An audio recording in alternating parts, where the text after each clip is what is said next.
Welcome to the Unshackled Life podcast, real talk about faith, freedom, and following Jesus. My name's Dalen Woodard, and this is one of those Ramblecast episodes. Not scripted, not polished, just me talking it out and thinking it through.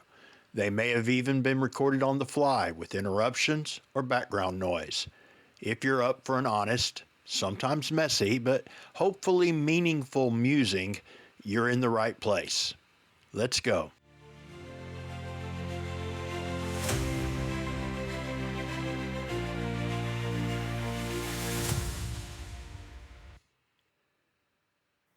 Anyone who's heard me talk about the Old Testament at all has probably been made aware of the fact that I am thoroughly convinced that you can look at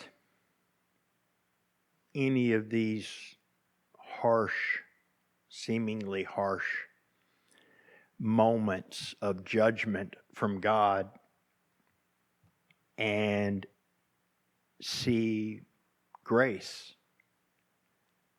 And sometimes that's more difficult than others.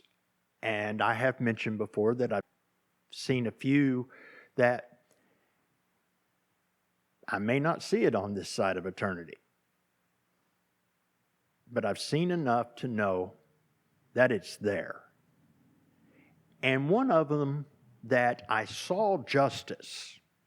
So there's a lot of them I can look in there and see justice.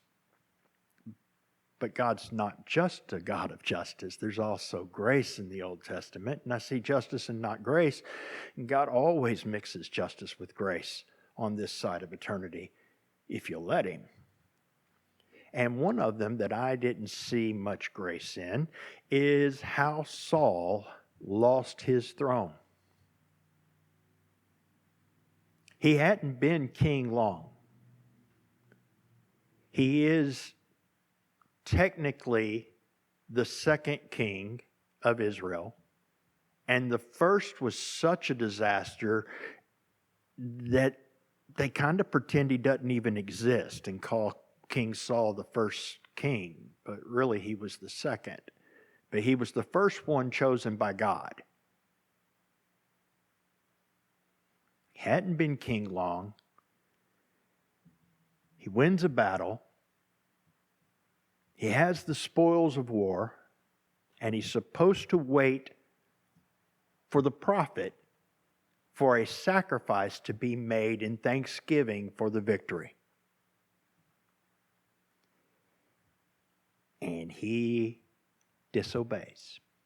When the prophet doesn't show up in a timely manner, he makes the sacrifice himself, which he is unqualified to do, and has not been told to do it. Basically, he didn't follow the exact instructions and lost the throne that day. The prophet said, because you did this, the throne will be taken away from you and given to David. And that seems like a pretty harsh judgment for your first screw up. But it was actually grace for Israel, and in a way, grace for Saul, and grace for us because it shows us something. Because God did pick Saul, but he was never supposed to be king of Israel like a Pharaoh was king of Egypt. He was supposed to be king of Israel the way Herod was king of Israel. Not in the cruelty and the evil, but in the fact that Herod was a puppet to Caesar. And Saul was supposed to be not a puppet, but a servant king to the true king of Israel, the one who was always supposed to be king, but the people wanted a human ruler, so God gave them one. And when Saul was unwilling and incapable of submitting his reign of Israel over to the true king, then he lost his throne. But isn't what he did understandable? He hadn't been king long, and the people would leave. He was worried about losing his support. He was worried about losing the throne. Maybe he was even worried that if God didn't get his offering, further battles wouldn't be won. He thought this was something he had to do, so he did it. And that's Old Testament. And that's the king of Israel, and that's a national thing. And so the grace was what was needed for Israel to put them back under the control of who God needed them under control of, to save them. But it helps us as well. We're not going to get that one-time mess up and judgment like that because it's a different situation, but in a way it's much like that, and it helps us in the same way. Because David, the replacement king, was always a king that pointed to Jesus. And the truth of the matter is, we may be king of our lives or queen of our lives in one sense, where we are supposed to reign over certain aspects of our lives, and we are supposed to control certain aspects of our lives and make choices and decisions. But we are always supposed to do that as a servant ruler to the one king above us.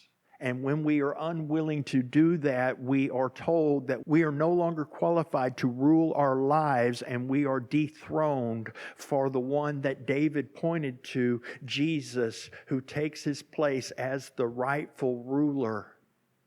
And it is all grace, because his reign brings victory. His reign brings life. His reign brings restoration and healing and all the good, rich promises of God. And he won that victory, and he won that throne when he took on flesh and blood and became one of us, so he could do for us what we could never do for ourselves. And his body was broken, and his blood was spilled, and he died so we don't have to. So sometimes it feels like we're dying when we bend the knee and we say, okay, your scary way, or your weird way, or your contrary to what I would do way is better than my way. When it's hard to do that, it may feel like we're dying, but the truth of the matter is, it's just surrender. And that surrender brings life.